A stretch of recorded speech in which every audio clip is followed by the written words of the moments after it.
So here's the thing. We're going to talk about Marvin Harrison Jr. and trading back pretty much every day until the draft. So deal with it. Let's discuss.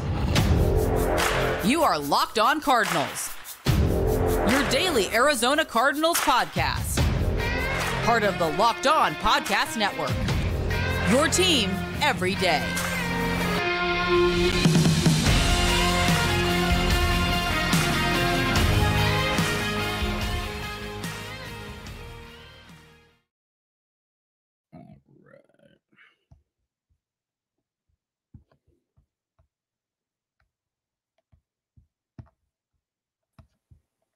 Perfect. All right. I hate editing video. I just go one shot every time. It's just better. You mess up, you make fun of yourself and keep rolling. No problem. Okay, here we go. Welcome in, Locked On Cardinals. Alex Clancy here, joined today by ESPN's own Mina to talk Marvin Harrison Jr., to talk trade back, to talk Monti Ossenfort and Jonathan Gannon's movement in 2023, pivoting this team away from dysfunction into actual functionality and everything in between. Mina, can I say friend of the show now? I mean, this is third, fourth time. I mean, is that allowed?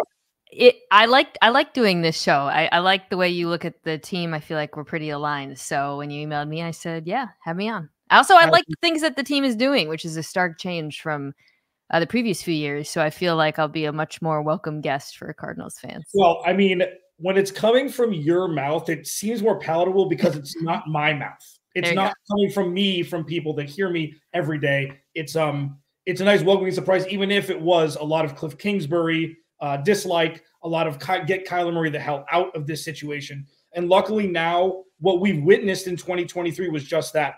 Everydayers, thanks for making Locked On Cardinals your first listen, free wherever you get your podcast and on YouTube, part of the Locked On Podcast Network, your team every day. Today's episode is brought to you by the Game Time app. Download the Game Time app, create an account, use code Locked On for $20 off your first purchase. Mina, let's start with the 2023 season because it was the most fun I've had. I worked in sports radio since 2010 in Phoenix 2011, and it's the most fun I've had watching an Arizona Cardinals team. And it's convoluted. It's weird. I couldn't describe it. Watching them beat Dallas in week 3 was the most fun I had for an entire week. That was remarkable. The 2023 season was really a good reminder that tanking in the NFL is not a thing. It's really, really hard to do.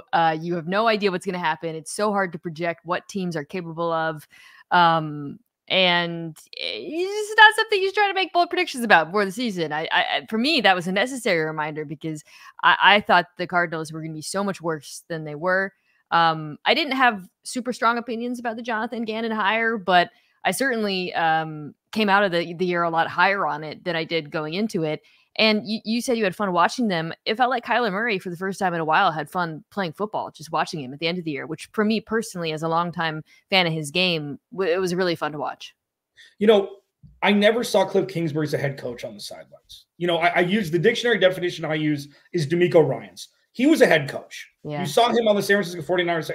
It was only a matter of time. Jonathan Gannon, the indifference towards it is like the personification of the Arizona Cardinals over the last handful of years, which is something that's worse than being talked about negatively, is people just not thinking about you at all, which is what national media, a lot of times that's kind of what it was, and there's no fault in that. Week 1 preseason, him on the sideline, holy bleep. He's a head coach.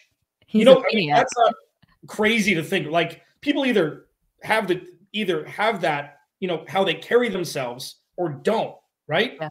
Yeah. Well, I've been very wrong about a lot of things, including the fact that, again, I thought the Cardinals would be worse than they were. But one thing I think learned maybe through mistakes is I really you can't project who's going to be a good head coach. Like, you can see the energy, but look, like, do I regret getting jokes off about Jonathan Gannon's pregame interactions? No, because it was funny. But I never said he was going to fail because, we've seen time and time again that it's just really, really, really hard to project. And when you hear from players that they love a guy, and you did hear a lot about Gannon in Philadelphia, that certainly means something. And it was something that I think carried into the season with Arizona. And something you heard from players too at the Super Bowl who played for that team. They really love playing for him. It's fun. Like, Cardinals football has never been like 2021, 7-0, 10-2. When is it going to end? Minnesota from last year or 2 years ago, it was just kind of, when is the proverbial pumpkin thing going to happen? Sustainability is something the Arizona Cardinals haven't been able to achieve because Steve Keim took, popsicle sticks and crazy glue and tried to put a team together with a foundation that was built as that. And from draft night last year, this is where the shift was. Rational, calculated moves to make the roster better with young players. And I say that not tongue-in-cheek because we never experienced that witnessing this team the last couple of years. Yeah. Monti Ossenfort, another, we'll see, rings with the Patriots. Tennessee didn't have the greatest drafts when he was there as the AGM. Like, what are your thoughts on him as kind of being the head of the snake, as it were, pivoting this team into the future? Yeah, it's still early. And look, I love the trade with the Texans when it happened. The Texans were obviously better than we thought they would be. And really, again, it's funny because I think people look at the trade and they loop that into like it was obvious, but it wasn't obvious because CJ Stroud was awesome, frankly. Like it just happens, like, which is great, but I still would have done it. I still think that amassing draft capital was the right move. Obviously, we're going to talk about that with this draft. It's a big decision for Ossenfort again. So I did think it was astute. And, I was just looking at the roster before jumping on. There's still a lot of holes, but you are starting to see kind of a young core come into place. I say that as a Trey McBride fantasy dynasty owner who could not be happier about that. He's a really, really good player. And so, it was a teardown. So it's kind of like an incomplete for me. I think this is going to be a very, very massive draft for him. And he has a lot of arsenal, right? A lot of ammunition in terms of picks. So probably how we view him and the success of this franchise will determine what happens this spring. Yeah. And, going into last season, it's like, man, this is going to be ugly. This is going to be problematic. This is not going to be fun to do a daily show on this team, even though I love it. I love you all. Like, I get it. And week 1, they almost beat Washington. Week 2, they should have beat the Giants. Week 3, they beat Dallas. It's like, what the hell is going on here? Look at this roster. There's no talent here. Yeah. Why is this happening? And with Jonathan Gannon, Drew Petzing specifically with the offense, it's an adult, boring, old school, run the ball, play action, highlight the tight end, and you don't need a massively great wide receiver to move the ball down the field. I know that you're one that watches the ball when you watch film like 30% of the time and you're watching everything else. Does that offense translate to like, okay, just put some talent in there and this offense is going to work 10 times better with a true wide receiver 1 and Kyler Murray healthy for a full year? Yeah, it does. But it, of course, raises questions about the importance of getting that true wide receiver 1, the type of wide receiver 1. There's a lot of speculation now about whether Marvin Harrison Jr., who has been like kind of written in ink as wide receiver 1, is wide receiver 1. I have colleagues who don't think so. There's a lot of people in the media starting to put like neighbors in that group. Very different players. And I think you have to also like consider, okay, well, given the amount of needs on this roster, does the degree to which adding a true wide receiver 1, and I believe both Harrison neighbors actually both are true wide receiver 1s, is it worth it versus gathering more ammunition that you can use to improve your team on both sides of the ball? Because this is an offense that, to your point, already looks pretty functional. Obviously, still a very lacking receiver group. But this is a great wide receiver draft. So there's so many factors you have to take into consideration when you decide like how important is it that we get like that no doubt blue chipper number 1 guy. The thing that I can't shake is, and we'll talk about this more on the other side, Locked On Cardinals, is they can't get it wrong either. Yeah. Like this isn't one where it's like, you know what, you trade back, Byron Murphy Jr. or Byron Murphy II works, you draft the wrong corner, and it's like, oh no, Marvin Harrison Jr. is great.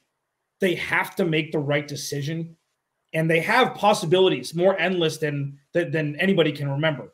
But damn it, they got to get it right, and that is so much pressure on Monti Ossenfort. Even though, as you know, the background he has in scouting, and so does Jonathan Gannon, et cetera. Like Dave Sears has been an unsung hero here coming over from Detroit. Like they're equipped. They just got to do it. And the more people you pick, the less chance of that happening. So with that, Mina Kimes, again, 1%er, No numbers, no underscores, first name, last name. You're going to get that every time from me. It's rare. It's rare. Alex Clancy, Locked On Cardinals. We're going to talk Marvin Harrison Jr. under a microscope and the question, stick and pick or trade back. Locked On Cardinals, your team every day. This episode of Locked On Cardinals is brought to you by that. Robinhood. Did you know that even if you have a 401k for retirement, you can still have an IRA? Mina, did you know that? Robinhood has the only IRA that gives you a 3% boost on every dollar you contribute when you subscribe to Robinhood Gold. But get this. Now through April 30th, Robinhood's even boosting every single dollar you transfer in from other retirement accounts with a 3% match. That's right. No cap on that 3% match. Robinhood Gold gets you the most for your retirement thanks to their IRA with that 3% match. This offer's good through April 30th. Get started at robinhood.com/boost. Subscription fees apply. And now for some legal info. Claim as of Q1 2024, validated by Radius Global Market Research. Investing involves risk, including loss limitations apply to IRAs and 401ks. 3% match requires Robinhood Gold for 1 year from the date of first 3% match. Must keep Robinhood IRA for 5 years. 3% matching on transfers is subject to specific terms and conditions. Robinhood IRA available to U.S. customers in good standing. Robinhood Financial LLC. Member SIPC is a registered broker-dealer. So you've seen a trend here on Locked On Cardinals. Alex Clancy, follow me on Twitter. At Locked On AZ Cards. Elon, get it together, bro. It's been 6 weeks. I'm locked out of my damn Twitter account. Can't do anything. Well, it's, you know what? I'm resigned to my at Locked On AZ Cards fate. Trevor Sikkema, Pro Football Focus, had Sam Monson on last Friday. Brad Spielberger. It's been a Pro Football Focus heavy last few weeks, but I've done the same podcast, 2023 review, and then everything else. And it's interesting to get national media members' perspectives on a team that's been pretty much forgotten except for the first half of 2021 when they were the ticking time bomb. When is Cliff going to mess this up? When are injuries going to derail? Whatever it is. Now, I call it nerding out. I see that as a compliment more than anything. Is the Cardinals are a team that are doing small, mundane, little steps forward in an effort to, I call it the shrubbery, in an effort to have these rosebuds bloom and have an actual team be formed. Mina, this offseason has been boring, okay, by all accounts. The Jonah Williams signing, necessary. They brought in Evan Brown, who played meaningful snaps with Seattle, your team, and the Lions before then. Brought in a couple rotational pieces on the defensive line. Sean Murphy-Bunting, a Super Bowl champion, drafted 2019 in Tampa Bay, who had a one-year prove-a deal with Tennessee last year. It hasn't been sexy, but it's been necessary.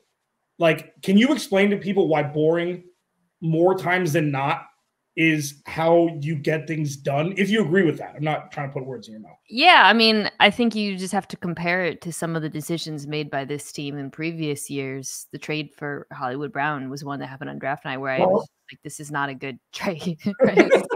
Sorry, and you that to me would be the antithesis of what we're discussing, which is working around the margins, signing players who are just proven veterans.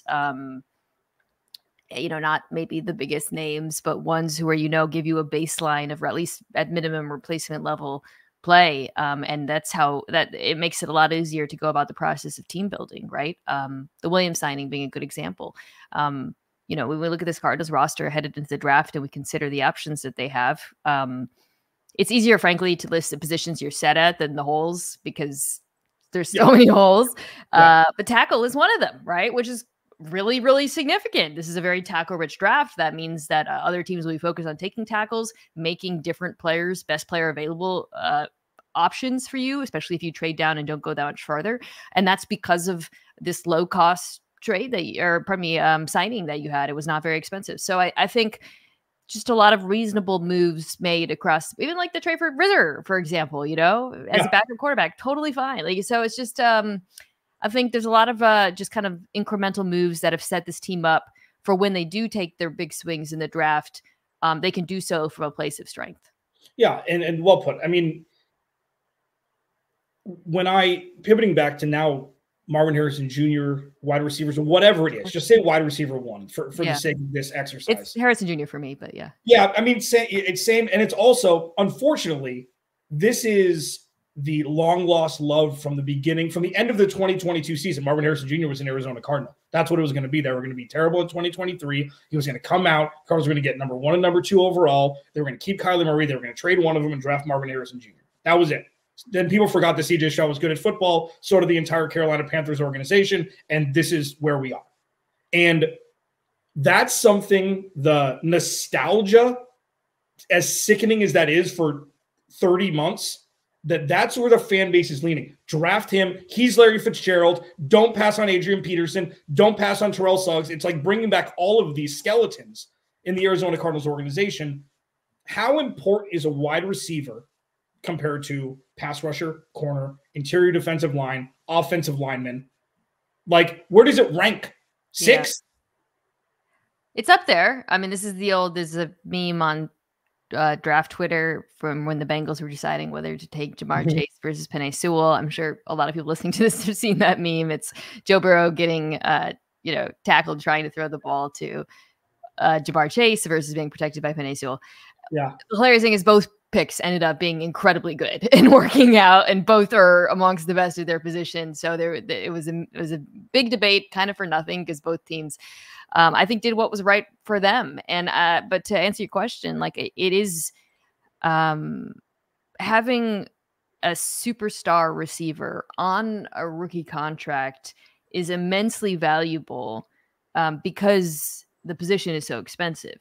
And, you asked me like about what's more expensive. You really have to look at these things through the framework of salary.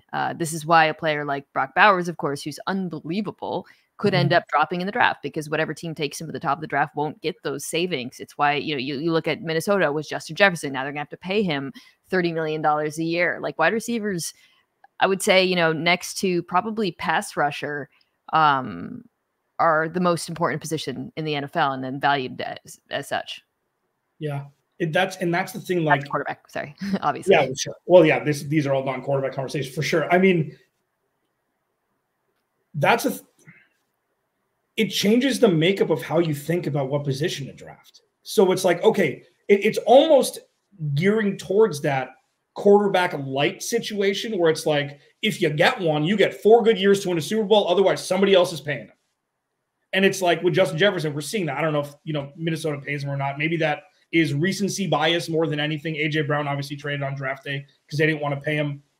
Is that like, these are things that I'm thwarted by when having conversations with myself about this. Like, what else goes into drafting a wide receiver atop the draft that isn't just talent? It's like, it's a good business decision because the analytics say if this works 80% of the time, it's worth taking that, even if need is more important elsewhere. Like, this is more inside baseball, but that's what because it's Marvin Harrison Jr. or it's not. I need to find every angle to have a conversation about it. Well, the problem is working with imperfect information, which is we don't know what it's Marvin Harrison Jr. versus. We're talking about this kind of like hypothetical trade down. So let's say that the trade down is with Minnesota. No secret that they want a quarterback. Let's say they think we got to go not just to 5, the Giants being a lot of people view as a pivot point potentially for a quarterback. But we're so worried about another team trading with the Chargers at 5. We're going to trade with the Cardinals. I'm just throwing that out there. Yeah. So let's say you move down to 11, which is where they're picking, and they give you another first in a year. So you're then picking at 11 and 27 this season, but then you have another first rounder next year. That's really, really valuable. So you're thinking Marvin Harrison Jr. versus who is there at 11. You got your own pick at 27. You got a first rounder next year. So you're considering that. There's 3 blue chip wide receivers in this draft. 11 is probably just out of Rome Odunze territory. So suddenly you're down a tier at wide receiver, but you can also add another corner, which is a massive position that need next year. And this is a really, really great wide receiver draft. So even if you're not getting a top wide receiver there, I'm guessing at 27, maybe you can get A.D. Mitchell. You have to it's so hard to know without knowing what the alternative is. And I do think that the depth of the wide receiver class complicates this to some degree because I do view this as a clear top 3, but it is deep. It is really, really, really strong. So, if there was a massive drop off and no other wide receiver talent, I would be much more anti-trade than I am in a receiver draft. That's really, really, really good. And we have seen in recent years, late first round, second round wide receivers including Jefferson, become massive studs So all of that has to factor in as well, even though Harrison Jr. is the bird in hand. This sucks. Do it all the time. I try to find the answer. Yeah. Whenever I see a new mock draft, it's like, and then Marvin Harrison, they need it. And then I see another one trade back. I'm like, it's not as fun. I have my ideal trade back scenario. Do you have 5 more minutes? Yeah, sure. Okay, cool. Mina Kimes all over ESPN, everything NFL, at Mina Kimes on Twitter. We're going to do it. We're going to roll up here, and I'm going to give my thought. It has something to do with the team that just signed Kirk Cousins and kind of a carbon copy about, with what the Cardinals did last year with much higher stakes, but with much greater reward if able to be pulled off. That's next. Locked On Cardinals, your team every day. This episode of Locked On Cardinals is brought to you by the Game Time app. So, the Game Time app it takes all the guessing out of buying tickets. I use this example because the concert's in September. I don't know if you're a Green Day fan. I grew up with Green Day. Dookie was the first album that I bought with my own money, and I bought tickets on the Game Time app. Piece of cake. Showed you the vantage point. Like, all you have to do is click on tickets that you're like, oh, okay, cool, and it'll show you the vantage point from the seats that you're sitting in, so you don't have to guess. It's badass. You can buy tickets up to an hour after an event starts, whether it's Suns game, the D-backs are right around the corner, Coyotes, whatever it may be, comedy shows, big for me. Take the guesswork out of buying tickets with Game Time. Download the Game Time app, create an account, use code LOCKEDON for $20 off your first purchase. Terms apply. Again, create an account, redeem code LOCKEDON for $20 off. Download Game Time today. Last minute tickets, lowest price, guaranteed. The great Mina Kimes joining me here on a Monday. Locked On Cardinals, your team every day. Please go to the YouTube channel, search Locked On Arizona Cardinals, hit that subscribe button. I'm going to talk Marvin Harrison Jr. at least one segment from now until 5 weeks from now. And it's going to be fun. It's going to be the paralysis by analysis doesn't pertain when you're not actually directly correlated to it. So you can talk about it as much as you want. Mina has kind of straddled the fence here on which answer she's going to give me right now. Depends on the trade. Sorry? It depends on the trade. So this is what answer. This is what the ideal scenario would be. The Cardinals do have 3 third-round picks. Okay, I feel like giving up future capital means nothing, comparatively speaking, to maximizing this massively deep first 60 picks, 50 picks in this year's draft. So the one that was mocked to me, the one that we've been discussing here is 11, 23, and a future first for 4 and 66 and maybe a 4th next year or something. Okay. The 3 first-round picks, I think, is the baseline. And I think Minnesota is going to be so needy to go up and get who they want that it's something that they would pay. And if that's the trade back, Mina Kimes of ESPN, do you take that trade back? Yeah, I would probably do it, to be honest. This roster has so many needs. I know it's hard. I love Harrison Jr. We haven't even really talked about his skill sets. It's so impressive. But this is a lovely wide receiver class. It's really so talented. And I really think you can find someone super, super, super good later in the first. Those 3 picks, 11, 23, and 27, could be Quinyon Mitchell from Toledo, number 1 corner to put with Sean Murphy Bunting and Garrett Williams. Could be Byron Murphy to shore up the interior of the defensive line. And it could be Graham Barton to be your left tackle or left guard for the future. That's it. That's boring plug-and-play Pro Bowlers who will make your team better immediately. Yeah. Having said that, the only real – that's not fair. One of the main lineage of the Arizona Cardinals is Larry Fitzgerald. Okay, so that's the one. Also, Marvin Harrison Jr. played with Paris Johnson in college. Paris Johnson went on a local podcast and said Marvin wants to be a Cardinal. It's like players wanting to play for the Arizona Cardinals is new, except for it being quadruple what they would get to go play in Detroit or, a cold weather place. How much is that star player wanting to play for the Arizona Cardinals? How much should that have to do, Mina Kimes, with the decision? I'm bringing through the ringer. I didn't even have any questions lined up. I think he probably just wants to go 4th overall. Maybe. No, I'm just kidding. It's great. I mean, he is amazing. So I want to be clear. I don't think this is an easy decision. I think, though, the trade package that you suggested, the value is too significant to ignore. And I realized, especially coming off last year, obviously with the Arizona Cardinals, that you traded out. You saw how good Will Anderson was. I know that there's probably some let's just go get the really good players. But really, this is what really, really good teams historically have done, is amass draft capital and taken multiple shots on goal, frankly. But Harrison Jr., he is my wide receiver 1 for a reason. A lot of people have Neighbors up there because of the explosiveness and the yards after the catch. But Harrison Jr. is just, you could put him in any offense. He is a true number 1 in every sense of the word. The way he beats press coverage, the way he attacks defenses, his ability to work both off script and in structure. I think his speed has actually been underrated because of Neighbors. I mean, he the size, apparently the intangibles as well, from what I hear, it's all just off the charts. So if you were to not get the trade that you like and you take him, I think you should be very happy with that as Cardinals fans as well. I can't help but think that the poor quarterback play in the shoe this year gives him even more credibility. Oh yeah, that's huge.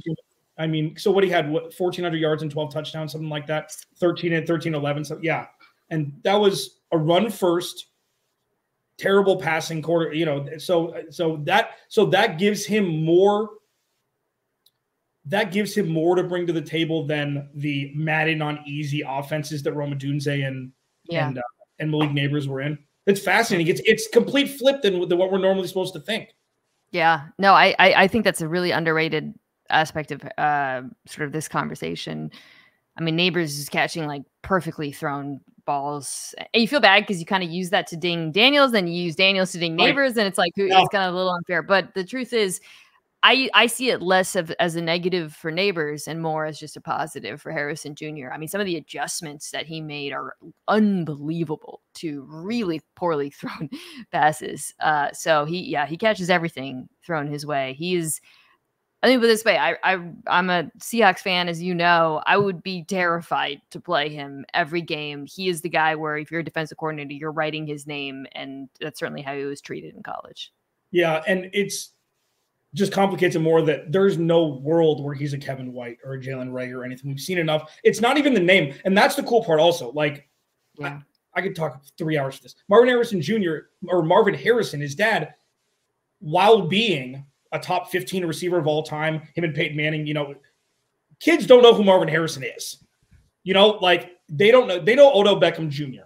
They know Jerry Rice. They know, and that's not knocking what Marvin Harrison did, which was him and Reggie Wayne were incredible, absolutely incredible with Peyton Manning. But it's not even the name recognition that's getting him. It's not the nepotism.